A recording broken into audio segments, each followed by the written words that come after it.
تو میرے عزیزو، امت بن کے چلو، مسلم بن کے چلو، برے سے برے کو بھی سینے سے لگانا سیکھو۔ جب میں تلمبے میں طوائفوں میں کام کیا تو صرف بیٹی کہنے پر وہ رونے لگتی تھی کہ جی سانو تو ساڑے پیو کدی بیٹی نہیں آکھیا، تسی سانو بیٹی آندے۔ وہ طوائفوں کا چودھری وہ اور اپنی بیوی کے ساتھ کچھ سوال لے کر آیا تھا، تو ڈیرے میں بیٹھا تھا، تو مجھے ملازم نے بتایا، میں نے کہا اس کو اندر بلا لو۔ تو میں نے میاں بیوی کو اندر بلایا اور جو سامنے ہمارا برآمدہ ہے اس میں بٹھایا، وہ اسی پر ہی روئے جا رہا، تو ساڑھے جانو گھر سد لے، ساڑھے جانو گھر بلا لے، ساڑھے جانو گھر بلا لے۔ اسی پر ہی وہ اتنا گر رہا تھا کہ ان کو تو کوئی قریب سے نہیں گزرنے دیتا۔ پھر میرے نام کے ساتھ مولانا لگا ہوا ہے اور کیا القاب لگے ہوئے ہیں، تو اس نے اپنے گھر ساتھ اپنے گھر بلا لیا، اپنے گھر بلا لیا۔ وہ جو میں نے ان کی مدد کی وہ ان کو تھوڑی نظر آئی، اور جو میں نے ان کو عزت دے کے گھر بلایا وہ ان کو بہت زیادہ نظر آیا۔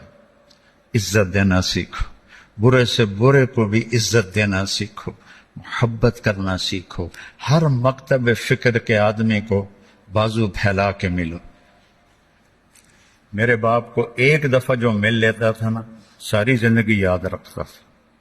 تو ان کی عادت تھی وہ ایسے مل جاؤ بھائی، آؤ بھائی آؤ۔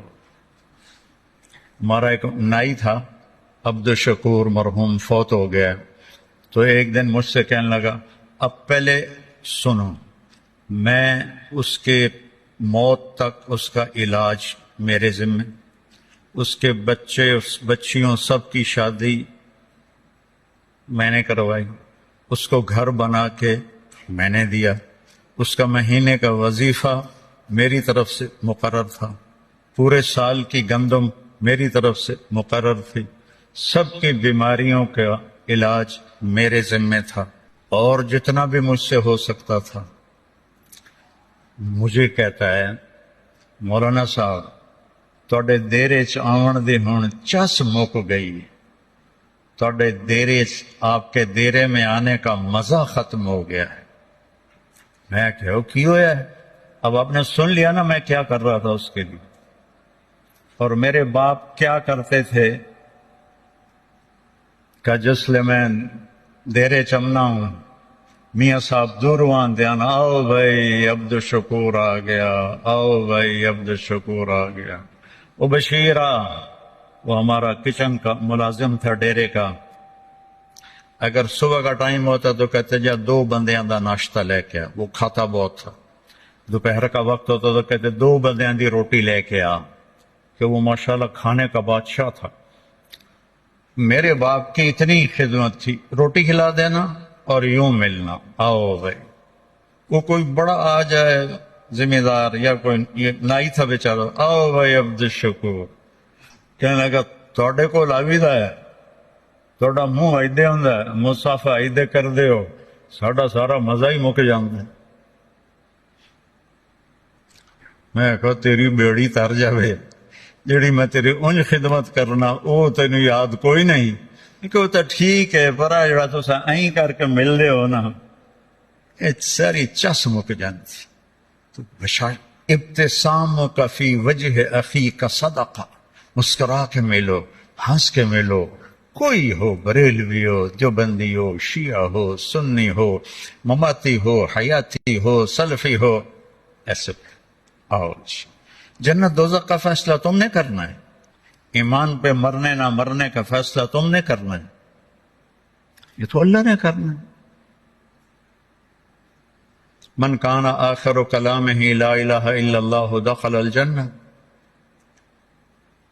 اور کتنے لوگ ہیں جو زندگی بھر غفلت میں گزاری لیکن مرتے ہوئے کلمہ پڑھتے ہوئے دنیا سے گئے۔ تو اللہ نہ بنو، قیامت کے دن کے قاضی نہ بنو، یہ جنتی ہے، یہ دوزخی ہے، یہ ایسا ہے، یہ ویسا ہے، نہیں، تجھے کیوں فکر ہے اے گل دلے صد چاک بلبل کی، تو اپنے پیرہن کے چاک تو پہلے رفو کر لے۔ نبی کی محنت اپنی ذات سے شروع ہوتی ہے، تحریکوں کی محنت دوسروں پر شروع ہوتی ہے۔ یہ ایسے ہیں ان کو ایسے کر دو، یہ ایسے ہیں ان کو ایسے کر دو۔ اور نبی کہتا ہے وَأُمِرْتُ أَنْ أَكُونَ أَوَّلَ مَنْ أَسْلَمَ وَلَا تَكُونَنَّ مِنَ الْمُشْرِكِينَ۔